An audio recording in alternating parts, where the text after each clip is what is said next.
all my dear students. Today I am going to start the chapter quadrilaterals. Basic conception मैंने previous last class में दे दिया था. आज जो है हम लोग डायरेक्ट एक्सरसाइज 13.1 पे स्टार्ट करने जा रहे हैं. जैसा कि फर्स्ट क्वेश्चन आप देख रहे हो, which of the following groups of angles can be the four angles of quadrilateral. Angles of property of quadrilateral हमने पहले ही बता दिया था. 4 एंगल्स जो होते हैं क्वाड्रिलेटरल के, वो सम ऑफ द 4 एंगल्स होता है 360 डिग्री.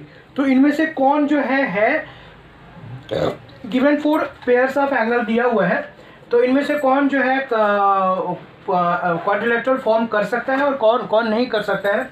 तो वेरी सिंपल, जो भी गिवन एंगल्स है कॉमर्स में रख के हमने सबको एडिशन किया. एडिशन ऐड करके आया 360 डिग्री. सो 360 डिग्री ही हमारे angle sum property of quadrilateral को सेटिस्फाई करता है. तो हमने लिख दिया येस. अगर 360 डिग्री आ गया तो yes it can form.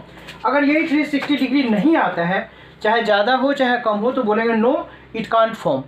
This is the very simple तरीका.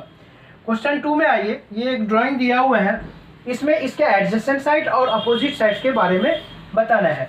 तो एडजेसेंट साइड क्या होता है बच्चे? एडजेसेंट का मतलब पास में, जो पास का साइड्स होता है उसको बोलते हैं एडजेसेंट साइड्स. तो इस गिवन ड्राइंग के अनुसार जो हमारा एडजेसेंट पास का साइड है वो है ए बी और बी सी. ए बी और बी सी बिल्कुल सटे है, पास में है. नेक्स्ट बी सी को पकड़ेंगे. जैसे ये बी सी हो गया तो फिर बी सी को ही पकड़ेंगे. तो बी सी का जो पास का एडजेसेंट साइड है, पास वाला एडजेसेंट साइड है, वो सी डी है.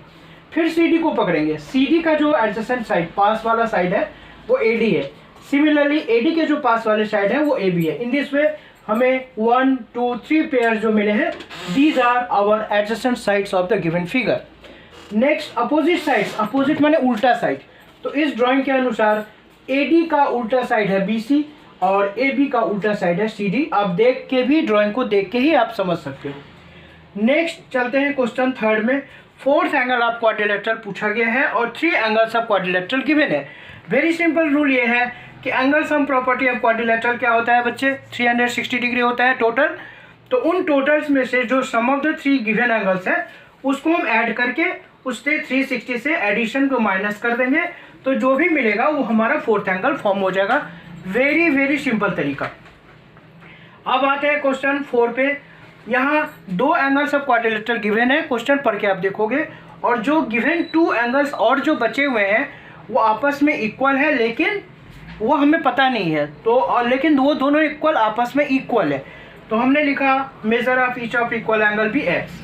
तो अकॉर्डिंग टू प्रॉब्लम जो गिवन 2 एंगल्स है उसको ऐड कर लिया, और जो इक्वल एंगल x है उसको भी. टोटल 4 एंगल्स का एडिशन कितना होता है बच्चे? 360 डिग्री होता है, जिसको हम लोग angle sum property of quadrilateral कहते हैं. और ये ब्रैकेट में लिखना जरूरी है. रीजनिंग यानी इसका क्या रीज़न है वो देना ब्रैकेट में जरूरी है. कैलकुलेशन करके इन दोनों का एडिशन 280 डिग्री आया. 2x को हमने x 2x हो गया, 360 कीपिंग सेम. 2x वेरिएबल एक तरफ, और ये हमने क्वेश्चन में सिखा दिया है. तो 2x = 142. x का रियल आंसर आया 71. इसका मतलब हो गया ईच इक्वल एंगल जो 2 बचे हुए हैं वो 71 डिग्री ईच होगा.